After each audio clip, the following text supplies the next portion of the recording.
नमस्कार मित्रांनो, मी किरपाल सॅम आणि तुम्ही बघत आहात माझं KGNS एंटरटेनमेंट चॅनल।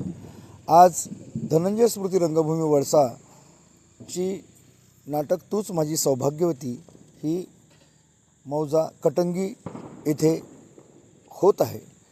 नवयुवक उत्सव मंडळ कटंगीच्या सौजन्याने समस्त ग्रामवासी यांच्या सहाय्याने आज ही नाटक सादर होत आहे। आमची टीम निघालेली आहे। तरी समस्त रसिक प्रेक्षकांना अशी विनंती आहे की आजच्या नाटकाला भरभरून गर्दी करावी, हीच विनंती। धन्यवाद।